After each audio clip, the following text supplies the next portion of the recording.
నమస్తే journalist TV news కి స్వాగతం. ఆయన మంత్రి 6 పదుల వయసు దాటింది. నీళ్లు కనబడితే చాలు చిన్న పిల్లోడిలా ఒళ్ళు పులకరిస్తుంది. సాయం కన్నా వ్యవసాయం అంటే ఆయనకు ఆరో ప్రాణం. ఎవరేమనుకున్నా తను అనుకున్నది చేసి చూపించేందుకు తహతహలాడతాడు. ఖమ్మం జిల్లాలో ఎన్ని రాజకీయ ఒడిదుడుకులు ఎదురైనా మొక్కవోని దీక్షతో ముందుకు అడుగులు వేస్తున్నాడు. ప్రభుత్వం ఏదైనా తన పంతం నెగ్గెలా చూసుకోవడంలో ఘనపాటి ఆయనే తుమ్మల నాగేశ్వరరావు. ప్రస్తుత వ్యవసాయ శాఖ మంత్రిగా రేవంత్ సర్కార్లో కొలువు తీరిన తుమ్మల సీతారామ ప్రాజెక్టు నీటిని కృష్ణా పరివాహక ప్రాంతానికి తరలించాలనే తలంపుతో వీలు చిక్కినప్పుడల్లా ఏన్కూరు దారి పడుతున్నారు. ఏన్కూరు మండలం ఇమాంగ్ నగర్ వద్ద జరుగుతున్న సీతారామ ప్రాజెక్టు కాల్వ పనులను పరిశీలించేందుకు చల్తీ కా నామ్ గాడి చలాకీ బండి మాది అంటూ స్థానిక ఎమ్మెల్యే రామదాస్ నాయక్ తో కలిసి వెళ్లిన తీరుపై మనము లుక్కేద్దాం రండి బాస్. ఖమ్మం జిల్లా ఏన్కూరు మండలం ఇమాం నగర్ ప్రాజెక్టులో సీతారామ ప్రాజెక్టు పనులను సందర్శించిన మంత్రి తుమ్మల నాగేశ్వరరావు, ఎమ్మెల్యే రామదాస్ నాయక్. అందరికీ కూడా నేను మనస్ఫూర్తిగా వాళ్ళకి ఏ రకంగా కృతజ్ఞత తెలియజేయాలో నాకు అర్థం కావట్లేదు.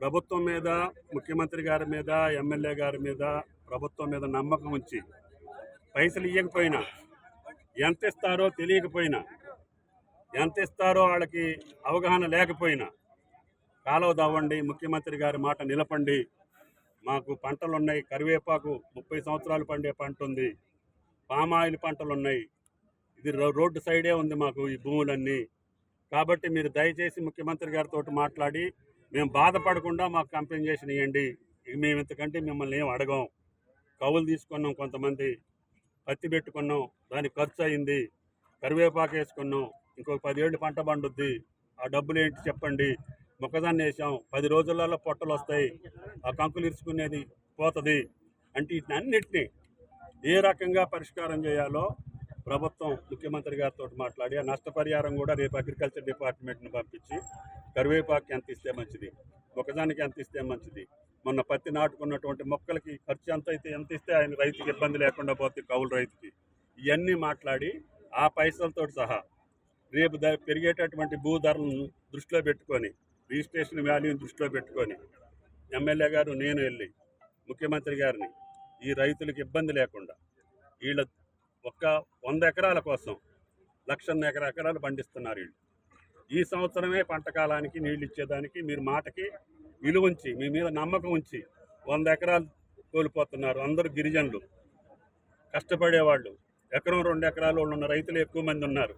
కాబట్టి దీన్ని స్పెషల్ కేసు కింద మీరు పరిగణించి మా రైతులను కాపాడండి అని చెప్పి మేమిద్దరం వెళ్ళి రేపు కొత్త రేట్లు వచ్చిన తర్వాత వాళ్ళకి న్యాయమైన ధరలో, వాళ్ళకి ఇబ్బంది లేని ధర, వాళ్ళు సంతోషపడేటటువంటి ధర ఇప్పించే బాధ్యత ఎమ్మెల్యే గారు నేను తీసుకుంటాం.